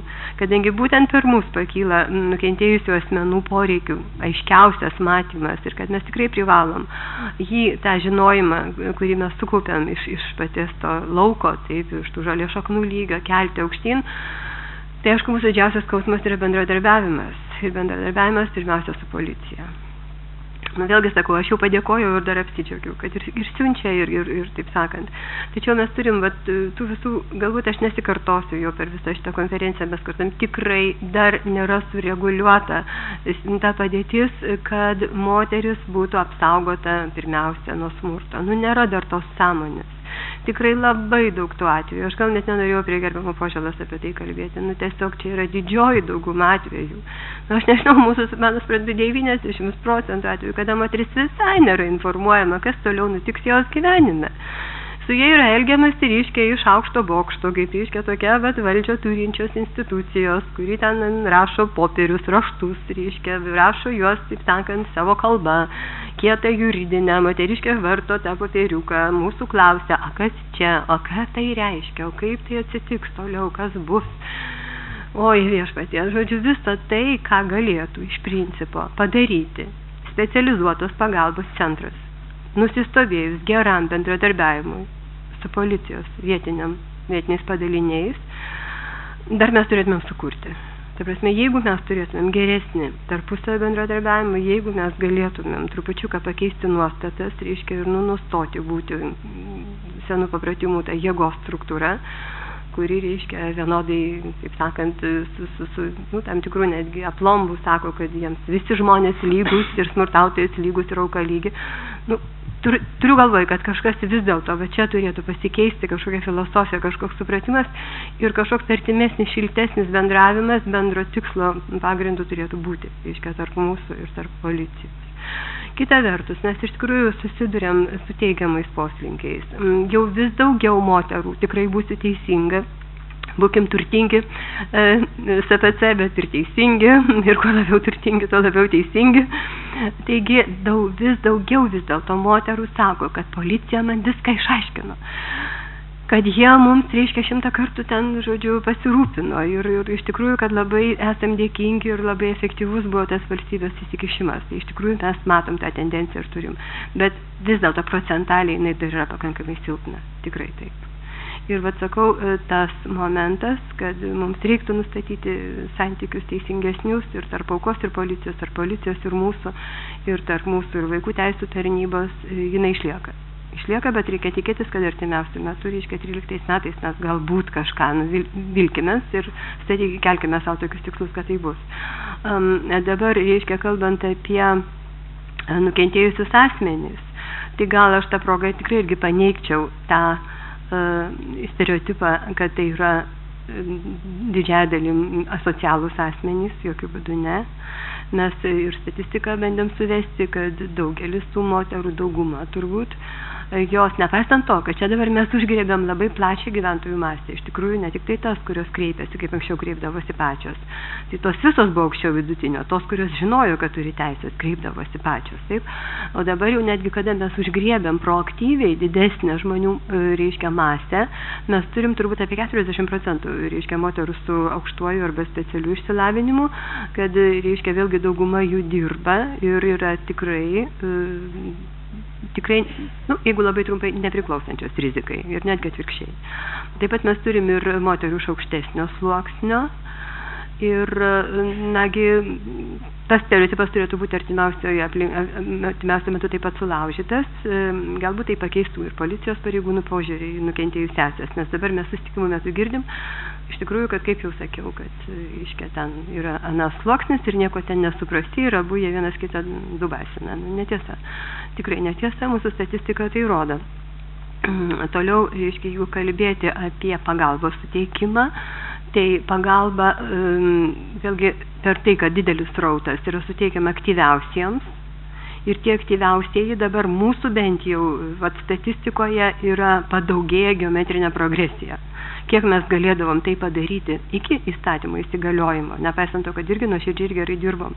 Ir kaip jau sakiau, tai buvo moteris pakankamai išsilavinusios, žinančios savo teisės ir su jomis bendradarbiauti buvo malonu, bet nebuvo malonu bendradarbiauti su institucijomis, kada nebuvo teisinės bazės, kada nebuvo galimybių.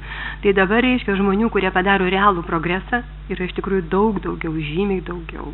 Kaip jau sakiau, su to susijęs ir mūsų sniego gniūžtės efektas, kad mūsų daugėja darbo per tai. Taip, kad įstatymas iš principo tikrai reikalingas ir efektyvus. Kitas klausimas, reiškia, kad mes dabar budinam iš miego tuos, kuriuos užgriebiam ir kurie patys buvo nepasikreipę ir būtų dar nesikreipę, turbūt iki mirties. Tai čia yra dar viena grupė, iš tikrųjų jinai yra sunki, tai yra labai sunkus kontingentas, kartais žmogų net sunku, ypatingai žemesnį išsilavinimo žmogų, kuris, reiškia, trečioji kartoje kenčia smurtą, sunku iš viso įtikinti, kad tas žmogus dabar yra suvokiamas kaip pagrindinis, kad dabar yra apsauga jam, kad yra įstatymai, kad institucijos privalo kažką daryti. Tam tikrą prasme mes žinom, kad policijos darbuotojai, vis tiek pasakysiu taip, kaip yra, piktnaudžiauja tuo. Beveik visos, ypatingai tos paprastesnės moteris rašo pareiškimus, nepaisant to, kad pats generalinio komisaro pavaduotojas ten sakė, kad neturėtų rašyti, ten kai kuriuose parapijose, kai kuriais atvejais, kai kurie asmenys galbūt, jokių būdų ne taip.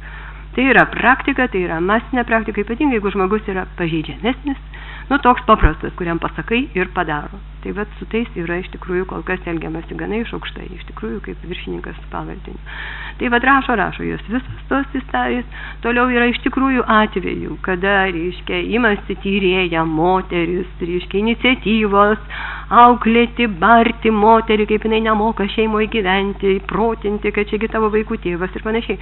Kas iš principo yra, irgi tam tikras teisinis nihilizmas, to neturėtų būti. Mes pabrėžiam dar kartą, kad reikalingi mokymai apie tai, ką buvo kalbėta, reiškia, suvokimas apie, reiškia, su lytim susijusi smurtą. Taip pat mes susidurėm su tuo, kad būtent tie paprastesni žmonės, reiškia, jiems, praktiškai įstatymas neveikia, nes akistatos daromos, reiškia, rimtai, taip sakant, atsivesk tu jį, mes jam pasakysim, dovanokite, neturėtų to būti. Arba, mane ten kviečia, reiškia, su juo kartu. Gerai, kad kviečia, bet kodėl su juo kartu ir bendrai kaip skiriasi tada statusas nukentėjusiojo, reiškia, ir to pažeidėjo, ir iš principo nesiskiria dažnai, bent jau, reiškia, praktikoje, procedūrų prasme, tai šitą mes kažkaip dargi turėtumėm pasiekti. Tokiais atvejais mes kol kas užgniaužiam kvapą. Mes iš tikrųjų dar nesam įskundę nei vieno konkretaus asmens, nes suprantam, kad reikia kažką iškęsti, kažkaip išbūti, kažką perkeisti, transformuoti. Lilija, aš atsiprašau, kad reikia kaip nors iš tikrųjų pabaigti. Link pabaigos. Gerai, tai žodžiu, to bendradarbiavimo, bet būtent mums labai trūksta ir mes tikrai kol kas ir pažadam susilaikyti nuo kažkokių tai konfliktinių veiksmų, nors nekart ir gerbiamas Renatas Požėla mums yra sakęs, rašykite jūs tos komisariatus, tos asmenys, panašiai, kurie grubiai pažeidžia nukentėjusiojo teisės. Ir dėja taip yra. Nerašysim. Dar pažadam, reiškia, tikrai kurį laiką nerašyti, bet labai pageidautumėm, kad kažkokiu būdu tai būtų išgirsta, ir kad turėtų būti privalomi mokymai statutiniams pareigūnams. Reiškia, ir tie, kad turėtų ateiti iš tikrųjų iš viršaus, iš policijos departamento, ir kad jie turėtų vykti pagal aprobuotas pasaulyje specializuotas programas, kurių bazinis modulis yra būtent susijęs su lytim susijusio smurto pristatymu ir panašiai. Taigi, reiškia, mes turim tokią programą, mes esam pateikę policijos departamentui, ten guli metus, tikimės, kad kažkas galbūt pajudės iš to. Vėlgi sakau, kad tie mokymai turėtų vykti, dalyvaujant vienam asmeniui, pareigūnui ir vienam bent jau asmeniui SPC atstovui. Ir kad ta metodinė medžiaga būtų ne šiaip iš kažkur paimta, bet paimta iš tikrųjų iš pasaulio gerosios praktikos ir iš tikrųjų akcentuojant pačią pasaulėžiūrą, pačią, reiškia, filosofijos pakeitimą ir patį, kaip čia pasakyti, statymo mūsų dabar naujojo priimto atnešamą naujovę, jo raidę ir dvasią. Tai šiaip tikrai visiems dėkodama už bendradarbiavimą ir džiaugdamasi tuo, kad mes pradėjom kitaip dirbti ir tikimės, kad viskas vyks tik geriau.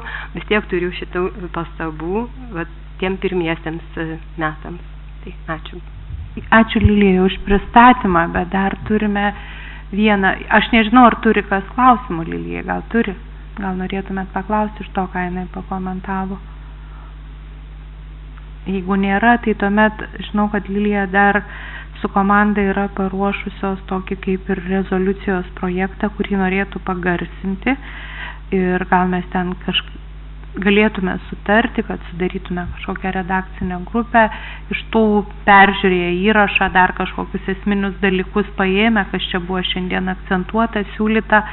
Tai dabar tiesiog dar kartą suteiksiu, pertraukusi, bet vėl suteiksiu žodį Elingai Zelionkaitai, kuri pagarsins tai, kas yra parengta. Ir aišku, kad dar trumpai turėtume ir padiskutuoti. Prašom, Elinga. Parengta remiantis tai yra spalio 9 dienos susitikimu Kaune, spalio 18 dienos susitikimu Vilniuje, ir šios dienos pastabomis. Taip, kurios bus irgi manome įtrauktos. Tai mes Lietuvos moterų NVO, veikiančios Vilniaus, Kauno, Klaipėdos, Šiaulių, Panevėžio, Tauragės, Telšių, Alytaus, Marijampolės, Utenos apskrityse ir nuo 2012 metų rugpjūčio 29 dienos vykdančios specializuotos pagalbos centrų funkcijas, susirinkusios į pasitarimus bei dalyvaudamos konferencijoje gruodžio 7 dieną, išsamiai apsvarstėme moterų ir vyrų lygių galimybių politikos vykdymą bei apsaugos nuo smurto artimoje aplinkoje įstatymo įgyvendinimą ir priėjome šias išvadas. Priėmus apsaugos nuo smurto artimoje aplinkoje įstatymą, ženkliai padaugėjo policijos iškvietimų į įvykio vietas, tačiau eilėje apskričių policija vengia pranešti SPC apie įvykdytus smurtinius nusikaltimus.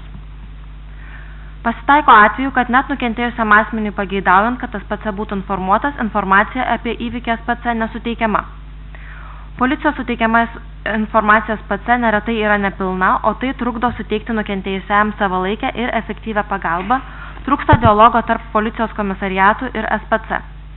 Trūksta efektyvaus ir produktyvaus bendradarbiavimo tarp socialinės apsaugos ir darbo ministerijos, kuriai pavestos įstatymo įgyvendinimo koordinuojančios ministerijos funkcijos bei vidaus reikalų ministerijos, taip pat tarp pastarosios bei policijos departamento ir SPC. Pastebėtina, jog daugeliu SPC žinomų atvejų policijos darbuotojai nefiksuoja, kad įvykyje dalyvavo nepilnamečiai asmenys ir apie tai nepraneša vaikų teisų tarnybai, nors pagal apsaugos nuo smurto artimoje aplinkoje įstatymą vaikai tapę smurto liudininkais taip pat yra nukentėjusieji.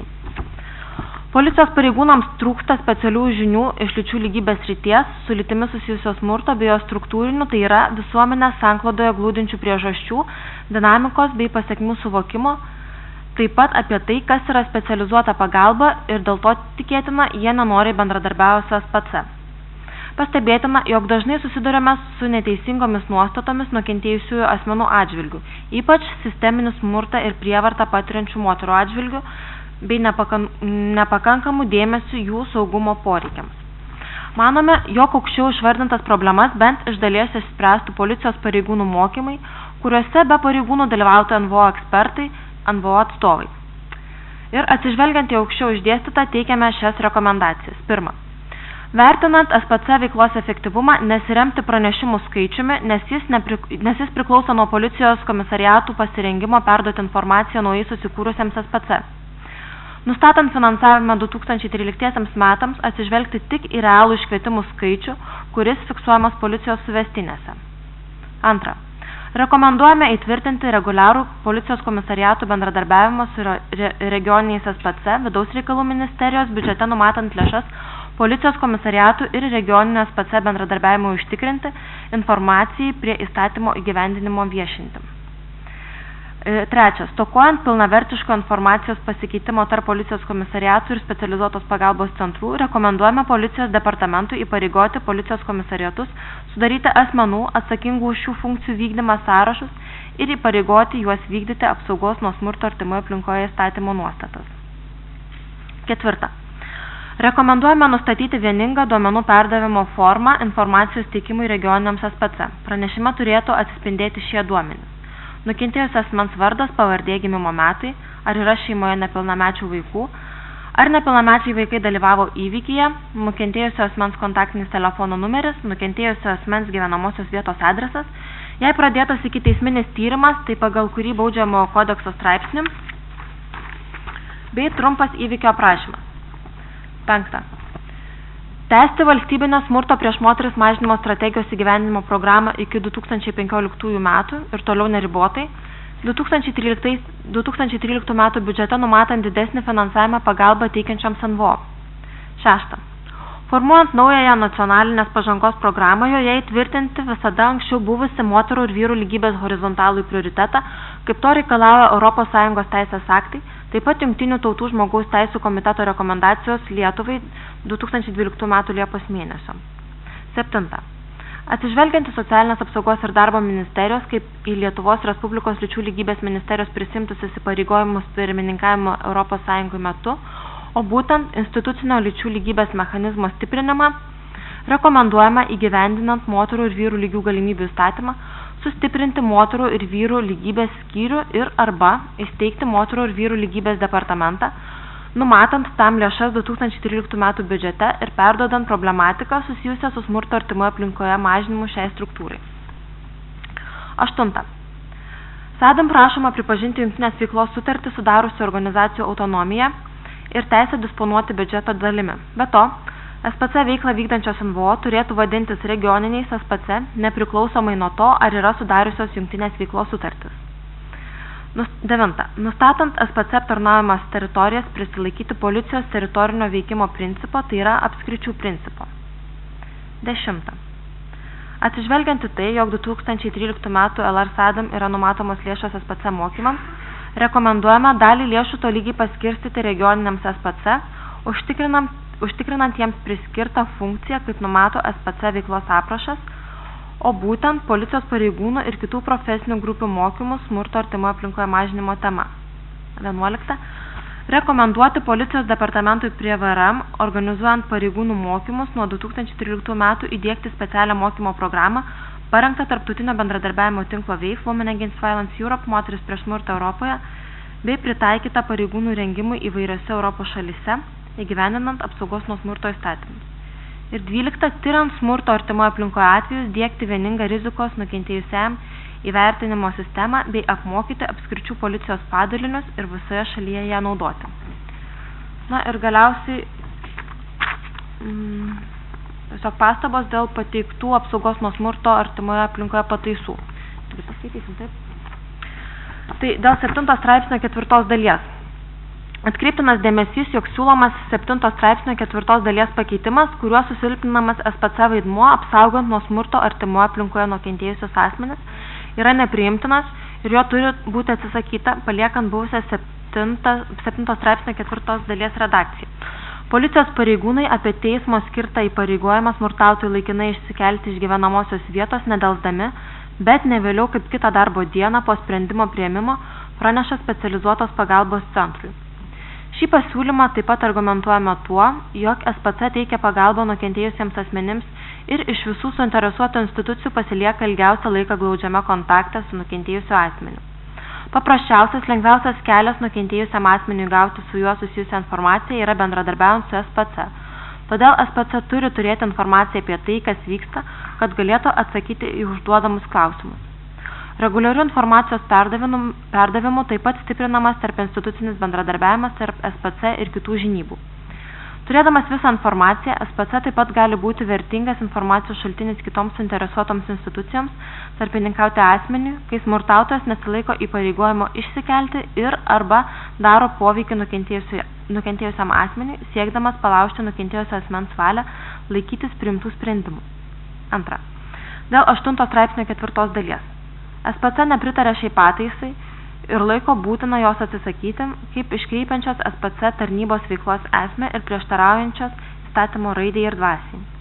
Įstatymas įtvirtina proaktyviai teikiamos pagalbos modelį, kuomet SPC susisiekia su nukentėjusiuoju, gavęs informaciją iš policijos.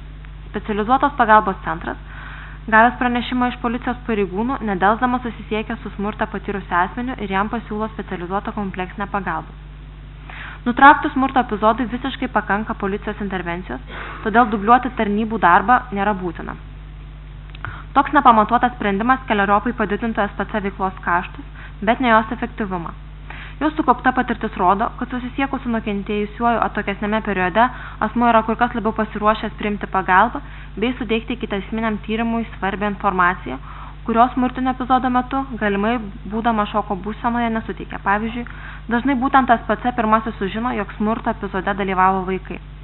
Policijos pareigūnai dažnai šio fakto nefiksuoja, nes smurtinio proveržio metu kreipiamas dėmesys į kitus, pirmaeilės svarbos dalykus, izoliuojant smurtautoją nuo nukentėjusio asmens.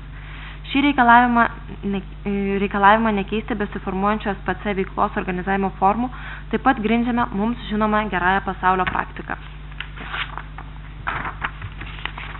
Ačiū Elingai. Elinga pristatė, aš tikiuosi, kad visi, nors tikrai diena buvo ilga, bet sekėte ir turite kažkokių pasiūlymų, gal komentarų dėl to, kas čia yra parašyta šitoje rezoliucijoje, kas siūloma. Tai jeigu galima, tai pasisakykime, tik pasistengime iš esmės trumpai, nes laikas jau pasibaigęs konferencijos, bet dar galime, aš manau, kažkiek padiskutuoti, nes tiesiog reikia dėl to, kad turime šitą dokumentą. Ar turi kažkas kokių nuomonių?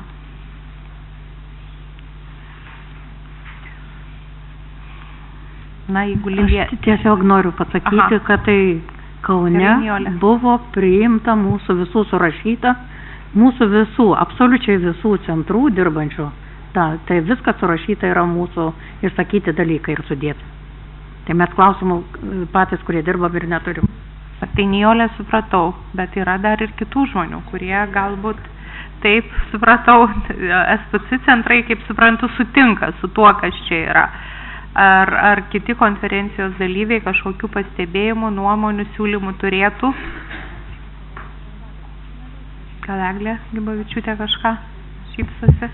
Tiesiog daug kas pasirodė iš tiesų priimtina, tačiau nesusipažinus iš anksto tikrai negalėčiau pasakyti, nes negavome šito dokumento. Supratau, Eglė, atsiprašau dėl to. Tai aš manau, kad dar tikrai lauktume komentarų iš dalyvių.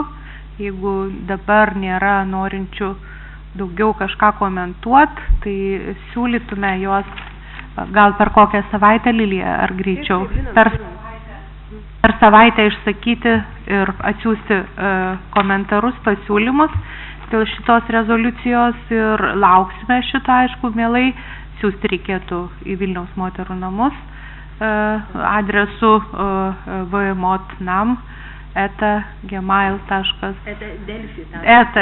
@delfi.lt ir jeigu daugiau nėra norinčių kažką komentuoti, pasisakyti, tai dar kartą noriu padėkoti organizatoriam Lietuvos Respublikos Seimo žmogaus teisų komitetui, koalicijai Moters teisės, visuotinės žmogaus teisės ir asociacijai Vilniaus moterų namai už tai, kad organizavo.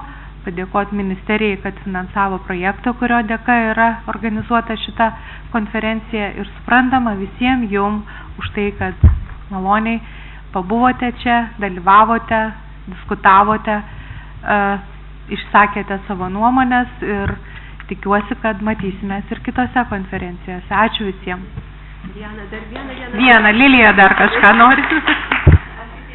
Norėčiau pasakyti, kad labai prašytumėm tų pastabų, nes norėtumėm šitą rezoliuciją pristatyti 17 dieną rengiamoje VRM ir policijos departamento konferencijoje. Tai aš manau, jeigu mes, aišku, visi sutinkame. Tai jeigu iki 14 dienos atsiūs visi viską dar anksčiau truputės, tai spės tada.